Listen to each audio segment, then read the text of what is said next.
Welcome back, everybody, to the Sick Podcast, Recruits Draftcast. Not the greatest of news today, but we're still going to be talking about the World Juniors nonetheless. We're also going to get to our prospect of the week. Again, we have Rocco coming back on for Rocco's Riser of the Week. And today we have two Habs prospect of the week for you Habs fans. So stay tuned for that, and let's get started. Turn up your volume. Because you're about to listen to the Sick Podcast. Recruits Draftcast. And with the first overall selection in the 2023 NHL Draft, the Chicago Blackhawks are very proud to select from the Regina Pats, the Western Hockey League, Connor Bedard. The sickest NHL Draft and Scouting Podcast. It's gonna be sick. All right, you know the deal by now. I'm your host, producer Shayne. The man by my side is the amazing Grant McCagg, and we bring in, cue the music, Rocco Zappia. How we doing, Rocco? Oh, he gets it right away. Talk. How awesome is that? How you guys doing today? Good. I was doing okay till we had to hear that friggin' song again. You know, you're gonna just like me, Grant. You're gonna grow to love that. Yeah. What is it? What's the name of it? Oh, you're putting me on the spot. I don't know. I don't know what the title is. It's the Italian national anthem. There it is. Oompa Oompa. Okay. There you go. Jesus, but yeah, guys. Disappointing result for Team Canada at the World Juniors. Obviously, losing to Czechia 3-2. A dagger. 11 seconds left in the game. Just a fluky goal deflected off of Oliver Bonk. Kind of ironic since he's part Czech. But overall, guys, what do we think went wrong? Like, aside from that fluky goal, you know, Team Canada not even making the semifinals is egregious. Like, that's wild, you know? So what went wrong? Go ahead, Rocco. Well, maybe it's disappointing. Egregious is tough. They're teenage kids at the end of the day. For me, the biggest thing that they were lacking was a little bit more high-end skill, a little bit more high-end finishing ability. They had a team that, for the most part, are guys that all worked really hard, and you like the way they all play. But Celebrini, if he wasn't doing it, who really was? Reckhoff looked really good. I'm a little disappointed they didn't get much time playing together. I thought they could have had an opportunity to produce, especially when they weren't really scoring much in that quarterfinal. Something to try at least. But the last goal, there's not much you can do. That's a fluke play. The timing sucks. You feel bad for the goalie especially, and for Bonk, who the puck went off. But I mean, what are you going to do? You regroup, you come back next year, and don't take it away from the Czechs. They played really hard. They played a good team game, and they deserved it. And the underdog story, taking the fact that we're Canadian out of it, you like a good underdog story, and maybe they can make a run and go get a medal, which would be huge for their program. I think so. Grant, I'll pass it to you at this point. All those shot blocks, they were amazing. And how many shots too? Like missing the net. Oh my God! I need to know the number of shots that actually hit the net, because compared to the ones that they missed was awful.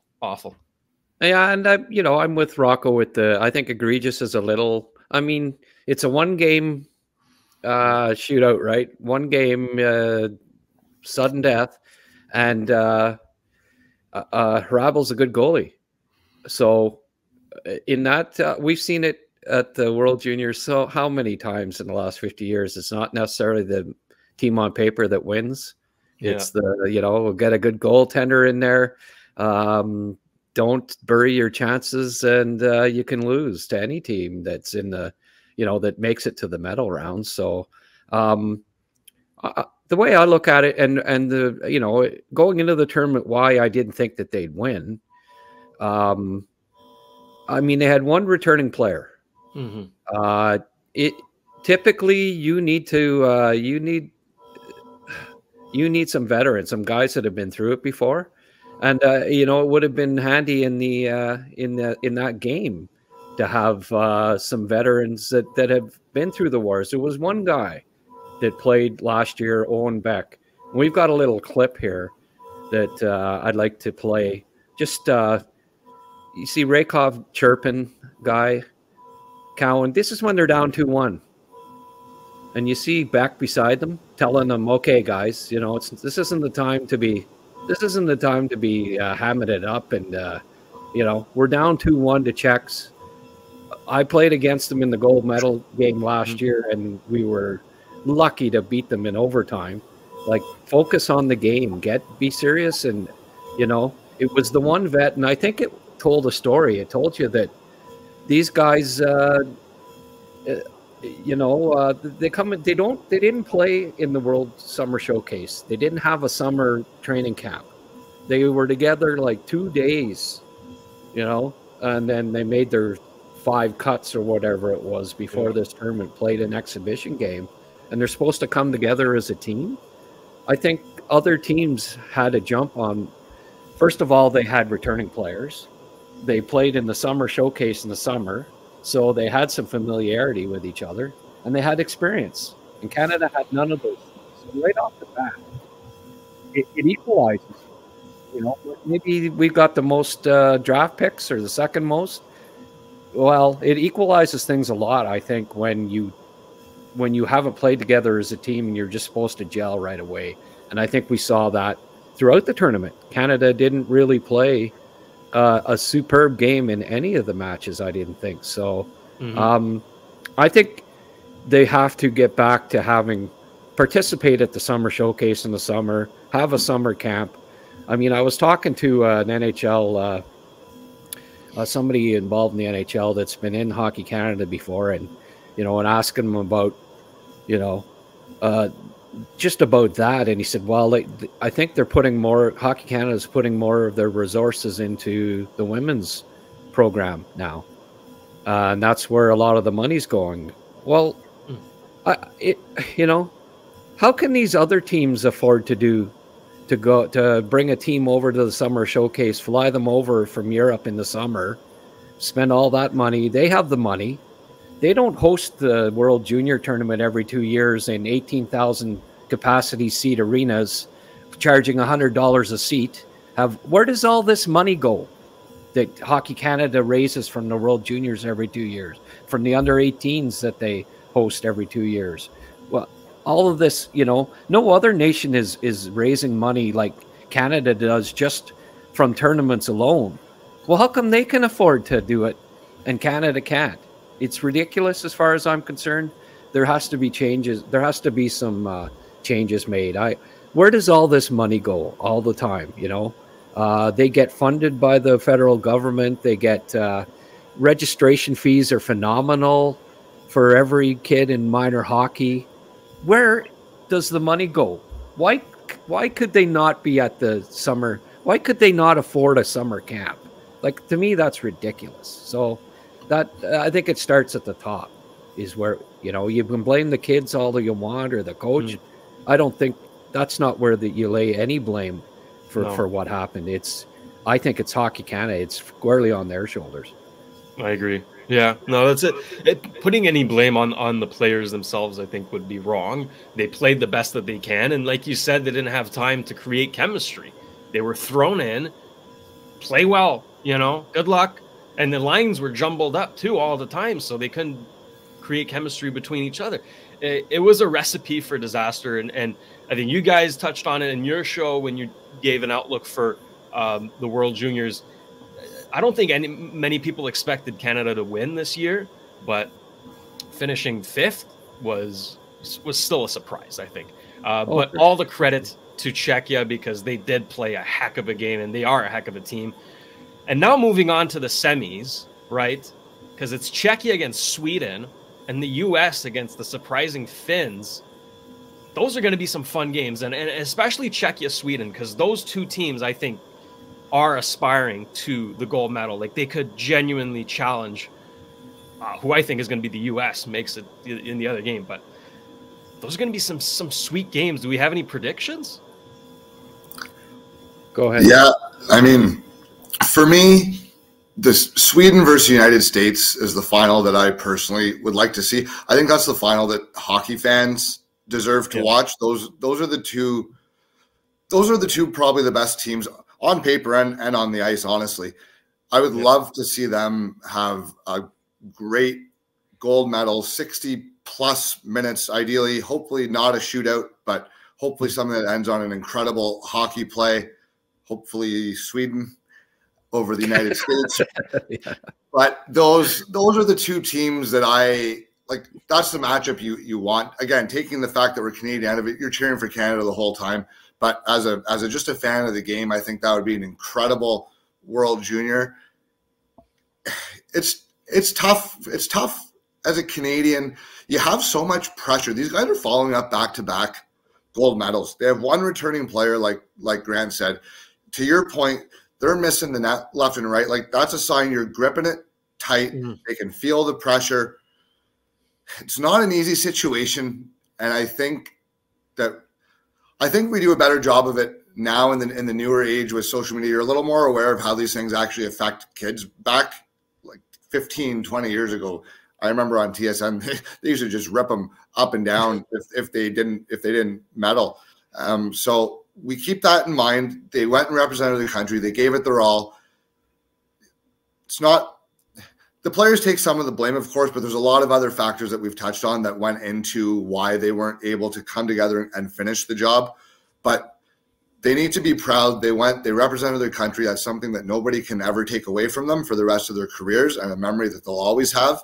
And they deserve our applause and our respect, even though the result wasn't what anybody wanted. And I'm looking forward to 4 more really good games and see how the tournament finishes. Yeah, I wasn't ready to move on from the first topic there either, so I'll just I'll touch on that a bit further if that's okay there, Mr. Host. I think the goaltending is something. I was looking back now. I mean, the goaltender, I'm not blaming it on the goalie. What I'm saying is, how come Canada does not have, like, in the past decade, how many great Canadian goalies have come out of the draft?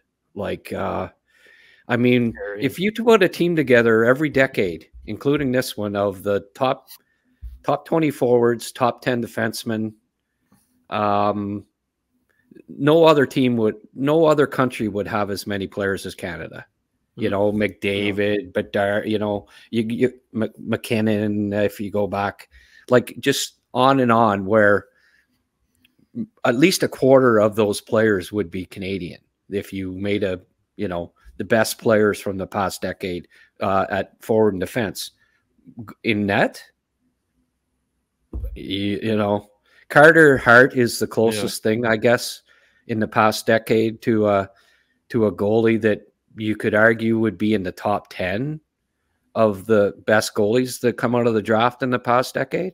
1 out of 10. It's certainly not 10% when it comes to forwards and defense, So what's happening with the development of Canadian goalies? Why are we probably 5th or 6th? I mean, you could say Czechia, Finland, United States, Russia for sure. Like, you can name 5 or 6 countries, Slovakia even, that is developing better goaltenders for the NHL in the past few years than Canada. Why is that the case? And I think it's something that maybe we have to look at as and it'll be a topic that I want to bring up with Andre Tournier when we interview him later today. So that, to me, like, not a huge fault, but you would have liked to have seen him save one of those 2 in the first period, and getting behind 2-0 against a team like Czechia that, they go into the trap and they block shots and they play so well defensively. That really, really hurt the team. Now, I'm not blaming the goalie I'm just saying that you would have liked to have seen him maybe stop one of those 2, and it put the team behind the 8 ball. And I mean, he had a solid tournament. I think he played above his head. You know, he didn't underachieve, but you know, why is there not a better goalie for the Canadians? He's probably the 5th or 6th or 7th best goalie at the tournament. Well, it's such a key position to win a 1-game knockout, you know, in the medal round.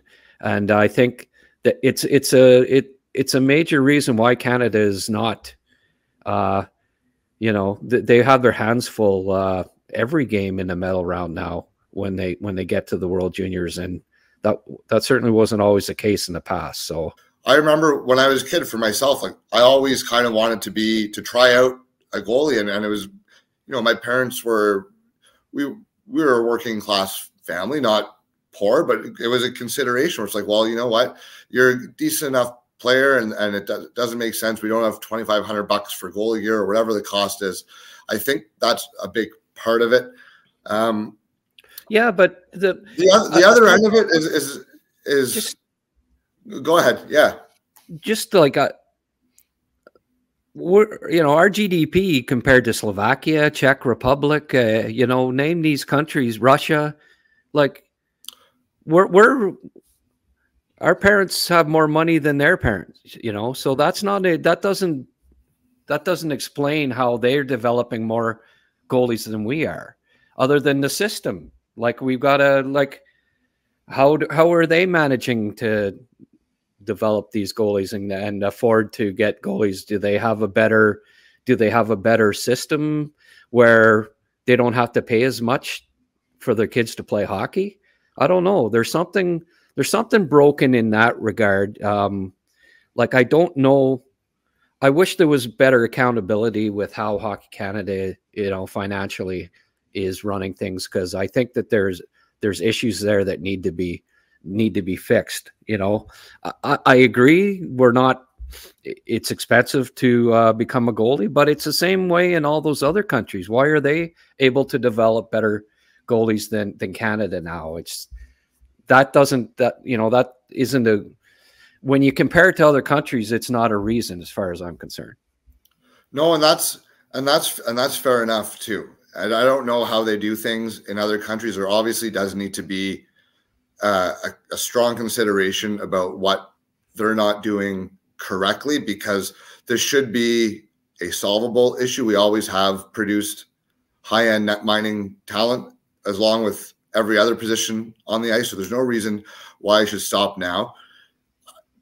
To me, one of the biggest question is it has to come from the kids, because the only kids that make the NHL anyways are the kids who really, really want it bad. You have to really, really, really want it bad to make that level. So how do you get your kids who are your best athletes to want to be goalies? And what do you do to encourage that and to get them together and to give them opportunities? And maybe you study other countries and what they're doing, right? Like you look at, like, Russia's a goalie factory. And I know we don't want to model anything after Russia, and politics aside, because I get that. But from just a hockey perspective, how many of the top 5 goalies in the league are Russian? 3, maybe. So what are they doing right? How are they getting their top athletes? What are they doing training wise, development wise, to get them, you know, where are our goalies with those incredible strong high-end push legs that get side to side in a split second that other countries are doing? And that's almost the norm for the new goalies now. And I find a lot of Canadian goalies can still be almost like less athletic and more position, more shot blockers. I think there needs to be a return to athleticism in that department, and you refine that. The goal, they're not going to be ready to play in the league till they're 26 anyways. You don't need to teach them how to be 100% positional when they're 12 and 13 years old. I think that's where you learn.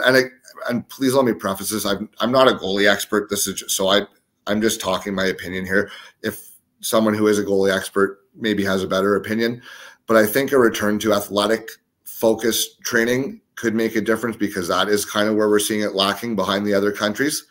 But that's just my 2 cents. There's people who are experts in goalies who've been playing goalie their whole life that might have better ideas. But I think we can all agree at the end of the day, something does need to be done, because there's no reason based on the talent level in our country that should be the case. Fair enough. Fair enough. If we're satisfied with our World Junior coverage, we'll move on to our prospect of the week here, and that being Mr. Sam Dickinson. Let's see some of his highlights, and Grant will listen to your commentary. Rocco as well. You've seen him play, right? Yeah. Yeah. Yes, a few times. I'll let Grant go here. Yeah. Oh, you better. This is highlights from his last 7 games. He's had 14 points in his last 7 games. Now, I was looking back at the game by game because I had dropped him a little bit because he just wasn't showing that offense that we kind of expected this year. In the 7 games before this, he had 1 point. So he went from 1 point in 7 games to 14 points in 7 games. Now, obviously, it doesn't take a rocket scientist to put 2 and 2 together as far as Oliver Bonk leaving, right, for the World Juniors, and him getting more offensive opportunity with Bonk gone.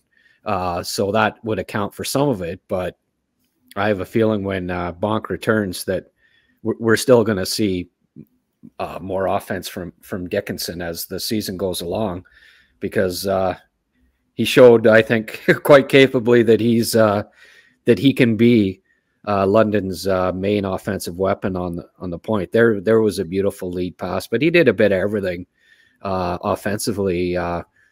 Some nice shots, some going in, tipping that puck as we saw in that second last highlight. That some great feeds.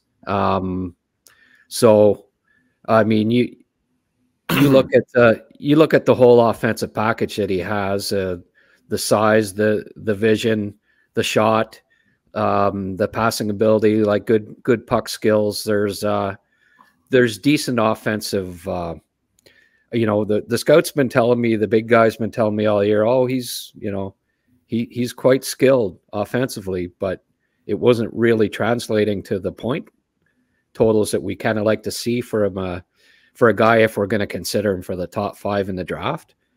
But obviously, 14 points in his last 7 games is an indication that this guy's got pretty good offensive potential at the next level too. So it was great to see him step up his game offensive. There was a beautiful rush. You get an idea of his confidence level at this point. He's not afraid to jump up into the play, and he's got the speed to do it. So I've been quite impressed with Dickinson since Bonk went away to the World Juniors, and I think this is an indication of what you're going to see the next couple of years. If Bonk goes to the NHL next year, then he's going to replace him offensively next year. But certainly the year after that, I wouldn't be surprised if he led the. He's right up there with Parekh as far as point totals go at the OHL level. So I've moved him back up a few slots in the rankings, and I've been very impressed by him of late. What do you think of that, Rocco? His offensive potential? I think he's one of those players where, and you see this from a lot of the top defensemen, it's not that they don't have offensive ceiling or ability. It's that they play such a complete game that they're not going to be running up insane gaudy point totals because they're too busy being defensemen, sort of thing. But he has the ability to do it, and it shows when he's put in the situations that ability is there. You see it with guys all the time. They said Sanderson didn't have super high-end offensive. Heiskanen, same thing. Pietrangelo, but look at these guys. These are some of the best, or developing into some of the best defensemen in the league. And for me, Dickinson is a guy that you can put out there in any single situation, and he has the toolbox to, if he can't do it already, he can learn to do it. His feet are great. His size is great. His vision and his brain are very good as well. He makes a great pass. His breakouts are great. He defends the rush well. He defends the cycle well. He really ticks all the boxes as a truly complete defenseman for me. And I did the same thing as Grant, where I had him as #1 defenseman in the CHL at the beginning of the year, dropped him a few spots, and have since moved him back up. He's a guy that I really, really like. And I think he's a player that you have so few question marks with him that you can draft him with confidence. Really, you're not taking him #1, probably not #2. Anytime after that, you're really confident with what you're getting. I think you just take the guy. You don't worry about it. I think he has, as long as he's developed properly, this is a guy that has first pair defenseman 22+ minutes a night written all over him. I think second pair as a floor. I think he is a very safe pick because he has so few warts in his game. But I do think he also has that ceiling that you desire in a top 5 pick. And with Bonk going away, he's really had the opportunity to show that, taking over the majority of the offensive responsibilities. And that's a very classic London Knights thing, where a guy in his draft who doesn't get maybe the point totals that he's necessarily capable of because they're always so deep. And then you see when a guy gets hurt, or a guy goes to the World Juniors, or a guy graduates the year after, then you see, oh, well, this guy really actually has more upside than we maybe thought. I can't say enough good things about Sam Dickinson's game. Yeah, well, I think he showed more offense than Bonk at the end of last year. So Sure. We were expecting it actually from day one this year, but then Bonk's game looked like it came to another, hit another level. And certainly Dickinson's been getting lots of ice time right from day one, but for whatever reasons, when Bonk went away, he grabbed the bull by the horns, and it's nice to see. Like, he's got leadership. Obviously, he's got great leadership qualities in addition to everything else. So main reason why I had dropped him a bit was I was seeing mistakes creep into his play. And I did a look at one of his recent games, and we've got some clips from that to show here. These are just some notable plays that he made in that game. But here, great play to reverse on the defender and get the puck away. I didn't see, there wasn't one notable gaffe by him in this game. Now, you combine that with the offense that we've seen from him lately. This was a beautiful, what a nice skater. He didn't even get that was probably the most impressive play, and he didn't get a point on it, that out of all the ones that we show here over the 2 video clips. But very, very good skater. There's a smart play. He ran out of real estate and just backed it up to the guy behind him, which showed some really nice vision. He got an assist on that. Here he is, solid defensive play, got his stick down and deflected the pass, joins the rush, wiped out there. That was one, maybe the one play where, but even still, wasn't like necessarily a mistake. But here he is, using that size and mobility to get away from a checker. There's a beautiful one-timer. He's got some goal scoring ability, that's for sure. Beautiful tip that he made on that. He has the confidence and the ability to read the play and join the offense in the offensive zone and makes really smart plays. So I think he's going to be an all-round NHL defenseman with size, mobility that can chip in some points. And I think he'll play on a power play at the NHL level eventually. Whether it's the first one or not, hard to say, but certainly he has the I think he has the upside to play on an NHL power play someday. And even if it's a second unit, that's fine, because the rest of his game is so solid that you're looking at a top 4 defenseman for sure at the NHL level. I agree with Rocco with that. And I think he's got top pairing upside. So that gets you, typically gets you a top 10 selection. Anywhere from 2 to 10 is likely where he goes. I've seen him as high as 2 on a list, and I can argue against it, but I understand it. You know, I wouldn't, if someone took him second overall at the draft, I wouldn't have a complaint with it, you know, because you're going to get a 20-minute defenseman at the NHL level. And the value of that is, you know, can never be underestimated. So, prospect of the week, had a great last 6 games. And, you know, I hope he keeps it up. And I mean, if he keeps scoring, you know, 1.5 points to 2 points per game the rest of the way, wouldn't shock me if he ends up being the second guy picked in the draft after Celebrini. There we go. Wow.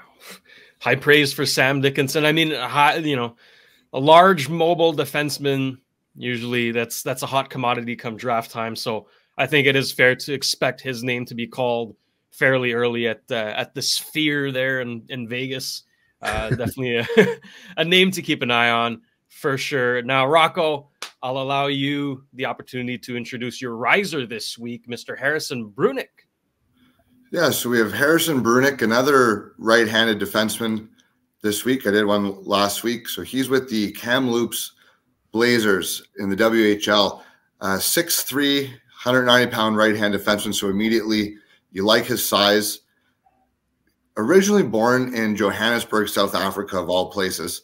Wow. He brings really, really good skating. He's very smooth, very fluid in the way he moves around the ice. He demonstrates some really good quickness, I find, in his first few strides. He's able to get a good jump on the play, which makes his ability to retrieve loose pucks very, very good. You'll notice a couple times in these clips, he's first on a loose puck, gets there really quickly, has a good jump, anticipates the play well. He closes quickly on the play, and he brings a pretty consistent motor. I have no issues at all with his effort level throughout the game. He retrieves the puck very well, again, as I mentioned, and he does a good job on the breakout, both with his skating and his passing ability. If the lane's there to skate it, he'll take it. And if not, he does a good job using his skating to actually open up passing lanes to break the puck out. Above average puck skills. I don't think he has the same true high end, but it's above average. He handles the puck well. You have no complaints in that area at all. He defends above average, both on the rush and the cycle. You'd like him to get a little bit stronger, I think, along the boards. He's first on a lot of pucks, and he's very willing to engage in battles down low and around the boards in the dirty areas. But I'd like his win percentage in those to be a little bit higher. But I think that'll come with strength because he is in the right spots to get to those pucks first. He competes, no issue getting in front of pucks, blocking shots. He's willing to put his body on the line and take a little bit of a beating. He steps in front of a couple really good one-timers here through these clips. He's aggressive enough on the PK to force the play, but he doesn't lose his positioning. He doesn't get caught chasing. But if it's the opportunity is there or the situation calls for to jump in and be aggressive and try to break up a play on the PK, he does a good job there. Makes good reads with the puck, doesn't force the play. He takes good care of the puck and doesn't put it into dangerous spots where the opponents have an opportunity to turn it over in a high danger area, which you like that from a defenseman. Someone who takes care of the puck is not putting you in bad spots, so that's a positive. He started slow on the offensive end this year. He only had 1 point in his first 10 games, but his offensive game has been developing lately. He's getting more power play time. He's got 4 points in his last 5 games, 6 in his last 9. So he's starting to show maybe not some high-end offensive ability, but offensive competence where he can chip in and contribute. And he makes smart plays. This is another guy that's not on a very good team. There's not a ton of high-end finishing ability around him. I suspect if he had some more weapons on his team offensively, you might see a little bit of increase in points. But you like what he's doing, and he is chipping in offensively. and he's doing it at both ends. He doesn't have a massive shot or crazy playmaking or insane creativity, but he is developing a very good, stable two-way game. Not seeing him as necessarily a guy that maybe might play. Definitely, I don't think on the first power play, but could be a guy that maybe in his prime plays sort of in all situations. I think he'll carve out a role, or could carve out a role, as a really good 5-on-5 player who plays a PK, maybe a little bit of power play here and there. Mobile, two-way defenseman. I see a guy who has a good chance to develop into an everyday player here because of his size and mobility, and he shoots right. Teams are going to give him a chance. You like Grant said before, you can't have enough of these guys that are big and can move on the back end and can move the puck. Do I see a first pairing guy here? I don't think so. I see maybe some top four upside for me. As of this juncture, he could improve a bunch in the second half, and I changed my tune. For now, what I see is a guy who has top four upside as a two-way player that really can play a little bit of everything. And he's someone, he started a little bit lower on the list, but he's taken more notice recently. You really like his mobility. At this point, he's in that range of guys that I think he's confidently in the second round at least, and maybe vying for those last handful of spots. Towards the end of the first, I don't want to say that now. I have him as a second rounder as it stands right now, but he's gotten my attention over the last couple of weeks. With their first pick in the NHL draft, the Vegas Knights select Harrison Brunick. Yeah, I mean, that's a possibility. That I could see. 100%, but he's right in that range where he could be towards the end of the first round, 25 to 40. Somewhere. Yeah, exactly. End of the first or a really strong second rounder is where I have him as of right this second. Well, that's where we got him ranked. So we Rocco and I actually have been agreeing on rankings pretty well this year. So he's impressing me. I don't know whether I don't know whether it's just him.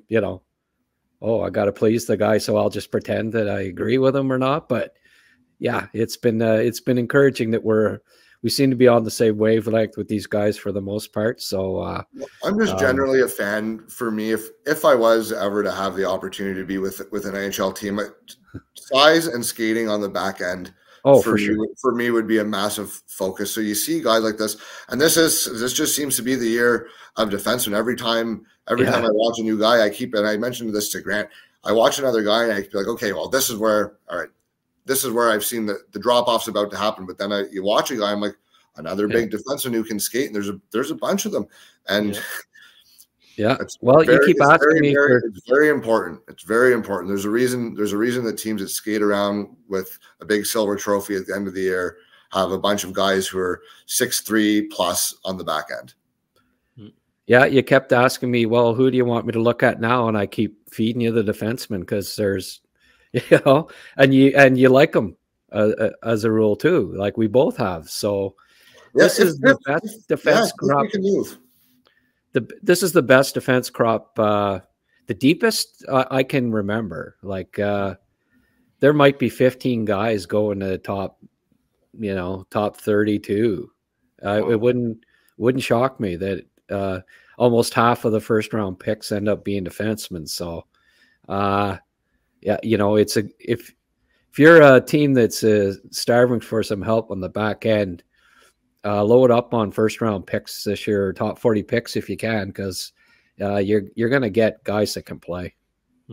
That's it. And that team is probably not the Montreal Canadiens, because we know that they are loaded at D, and we are about to get to their prospects of the week. But before that, Rocco, we thank you for your insight as always. You're always welcome here, and your segment, I think, is appreciated by all. So have a great day, and see you next week. Thanks very much, guys. I will mention Grant's got me on Twitter finally. You can follow me at Scout Rocco. If you want to hear more of me or tell me how much of an idiot I am, I'm happy to engage in some good hockey talk anytime.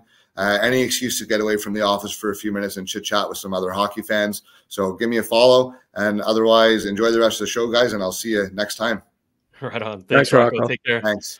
All right, Rocco Zappia with Rocco's Riser of the Week. Great insight as always. So, Grant, Habs prospect of the week. As I mentioned before, we have 2 this week because we're feeling generous, and there were 2 that were worth highlighting, but there is another that missed the cut that you wanted to highlight quickly, so I'll give you the chance to do that.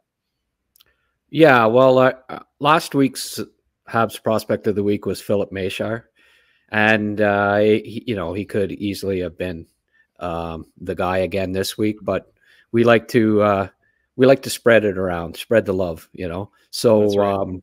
But he gets a tip of the cap again for I don't know if you saw that tying goal that that clutch goal that he scored.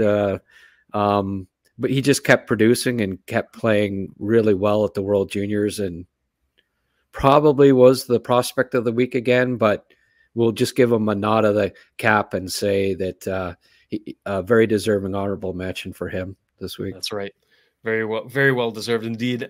So first prospect we're going to get to is goaltender Jakub Dobeš with the Laval Rocket, who had a tougher start to the season, but he's really come into his own lately, hasn't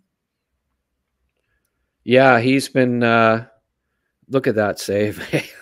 Last game, his last 6 or 7 games, actually 6 games, he's had he's gone 5-1, which is welcome news for a Rocket team that was wallowing in last place before he picked up his game. And here were just a few of the saves, and I mean, he's got such outstanding legs. Like, he makes the way he gets back up. I don't know how he's got the strength in his legs to flex like he does. He gets in the butterfly and gets right back up instantly. He's just got such strong, flexible legs. It's really impressive. This kid, for a 6'4" kid, his athletic ability. But as you can see by all of these saves that he made versus Syracuse, he was just outstanding in his last game. 5-1. His save percentage, there was a spectacular save. His save percentage in those games is .930. So he went from being a goalie that was saving about 88% of the shots or less, and not winning games and getting pulled after the first period, letting in 5 goals and games like that, to really steadying the ship. So he gets a lot of credit for mentally turning his game around, and I'm sure the goalie coaches get a lot of plaudits as well for working with him and getting his mental game back in order, because it was starting to look like he might have to go to the ECHL, just kind of like Samsonov with the Leafs having to get demoted there, because he was not playing well at all. But he's the main reason why Laval's made a turnaround in the last 2 weeks, and he gets a nod as co-prospect of the week.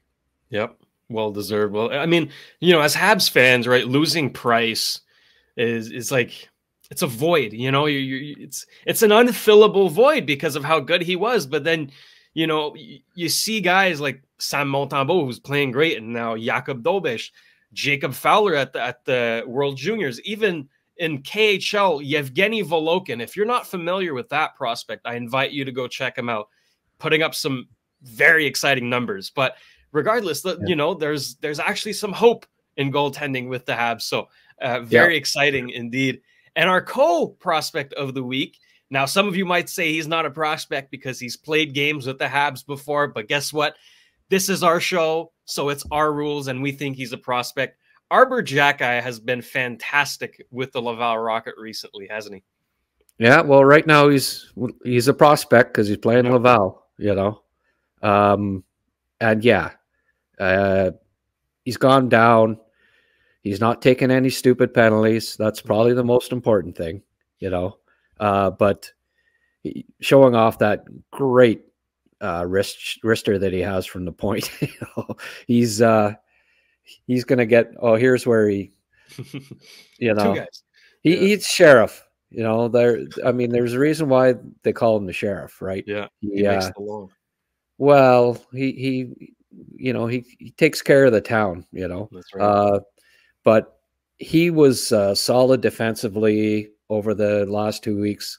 He's been cutting down on the mistakes, playing a lot more disciplined. Oh, this was just a little funny thing that I don't know what was going on here with this guy. That was He so goes funny. there, then he goes over there, and then they bring him out of there, and they put him back in the other. Like, I don't know what was going on, but this made me laugh with Jacky and Mayu at the. It's going to show. They're going to show it here. Oh yeah. Bye-bye. Yeah.